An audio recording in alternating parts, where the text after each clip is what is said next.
आपको प्रबल वेग से परास्त करता है, जब आप कोई क्रिया का आश्रय लिए हैं, किसी व्यक्ति का आश्रय लिए, अगर आश्रय न ले तो ऐसे उठेगा और शांत हो जाएगा। जो विषय आपको बहुत परेशान किए हैं, आप जानबूझ करके खुद अपना नाश कर रहे हैं। दो बातें तत्काल हमको परास्त करती हैं। सच्ची मानिए, एक बार इस मन पर विजय प्राप्त करने की चेष्टा कीजिए।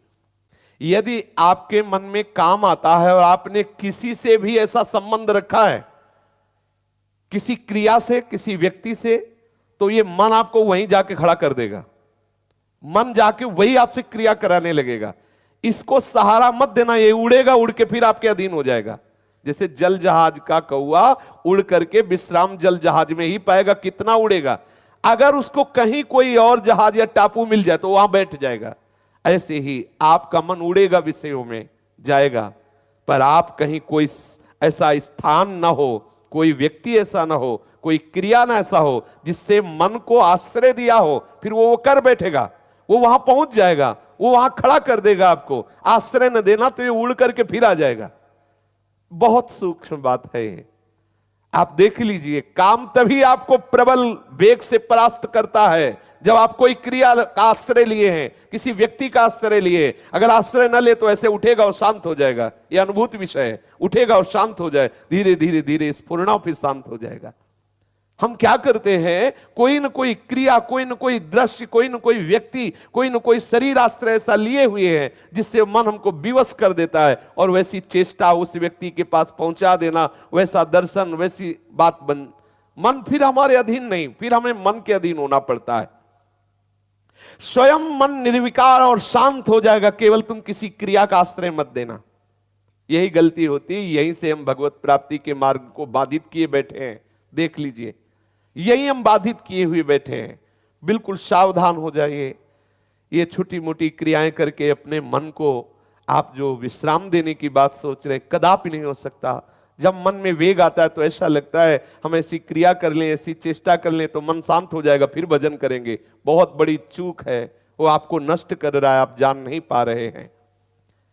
मन के दो कार्य हैं, एक है विषय का अवलंबन और दूसरा है विषय का चिंतन। ये किसी न किसी विषय का सहारा ढूंढता है। आप देख लेना, हमारे भ्रष्ट होने का कारण हमारा कोई न कोई सहारा है किसी भी विषय में। आप देख लीजिए, जो विषय आपको बहुत परेशान किए हैं, आप जानबूझ करके खुद अपना नाश कर रहे हैं। इसमें किसी का तर्क काम नहीं करेगा, क्योंकि उसी मार्ग में चले हुए हैं। आप यदि आश्रय नहीं दिए हैं, आपने किसी क्रिया या किसी व्यक्ति का आश्रय नहीं दिया है, तो आप कुछ ही दिनों में निर्विकार हो जाएंगे, आपका मन शांत हो जाएगा। यदि कोई क्रिया या किसी व्यक्ति का आश्रय दिए तो आप फिर नष्ट हो जाएंगे। मन की दो चाल है। सबसे पहली चाल, वो आश्रय पकड़ता है। भूख लगी तो किस घर में जाएंगे तो हमें वहां हमारे मनोनुकूल भोजन मिल जाए। पहला आश्रय पकड़ता है, क्रिया, वस्तु। फिर उसका चिंतन करता है। दोनों बातें तुम्हें काटनी है, तभी आप इस पर विजय प्राप्त करोगे। जहां समझ में आया कि अच्छा काम वेदना जागृत हुई, तत्काल वो आश्रय आएगा आपके सामने, देख लेना। सूक्ष्मता की बात है। सबसे पहले विकार आते ही आपके सामने आश्रय आएगा। उस व्यक्ति से मिला जाए या वो क्रिया की जाए, वो आपको सामने रखेगा आश्रय। मिटाओ तत्काल उस आश्रय को। नहीं, श्री हरि चरणों में, प्रिया चरणों में तत्काल आश्रय अपने जो गुरु कृपा से ले रखा है उसमें आ जाओ तत्काल। उस विषय के आश्रय में मत टिकना। और चिंतन, तत्काल चिंतन बदलो, नाम कीर्तन करो। नाम जब एक दो हैं, एक आश्रय और एक चिंतन, दोनों को नष्ट कर दो। अगर मन तुम्हारे अधीन ना हो जाए तो बताना, मन शांत हो जाए। और हम गलती क्या करते हैं, इसी मनी राम के बहकावे में गलियों में भटकते रहते। विषय चिंतन और विषय आश्रय, ये शरीर भी एक नगर है, ये 9 द्वारों वाला एक नगर है। हम इसी में भटकते रहते हैं। संकल्पपुर में, देहपुर में रहते हैं। हम वृंदावन में कहाँ रह रहे हैं। वृंदावन में तो प्रिया प्रीतम गलभैया दिए सहचरियों के साथ अद्भुत रस की वर्षा कर रही। हम संकल्पपुर में रहते हैं, देहपुर में रहते हैं, इसी में विचरण करते। पकड़ो, अगर विषय का नाश करके सच्चिदानंद रस में स्थित होना है तो जो ही कोई विषय आएगा तो सबसे पहले वो आश्रय प्रकट करेगा।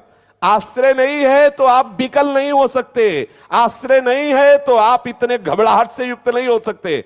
ऐसे आया गया, आप तभी विकल होते, तभी परास्त होते जब आपने आश्रय दिया। जैसे आपके अंदर कोई भी वेदना जागृत होगी तो आपके सामने वो आएगा, ये क्रिया कर लो, उस व्यक्ति से मिल लो, चलो वहां चलते हैं, बस उसी को काटना है आपको, क्योंकि आप भगवत मार्ग के पथिक हैं, आप परम सच्चिदानंद पद में जाने वाले हैं। इसलिए देखो, बहुत सुंदर सूत्र है, बहुत सुंदर। दो बातें तत्काल हमको परास्त करती हैं, उस विषय का आश्रय चिंतन, पीछे भोगे हुए या सुने हुए या भोगने की लालसा से संबंध बनाए हुए, उनको मिटाना होगा यदि आप वास्तविक परमार्थ में चलना चाहते हो।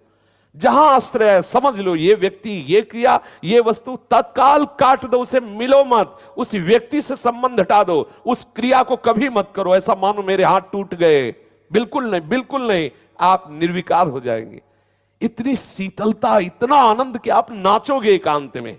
सच्ची मानिए, एक बार इस मन पर विजय प्राप्त करने की चेष्टा कीजिए।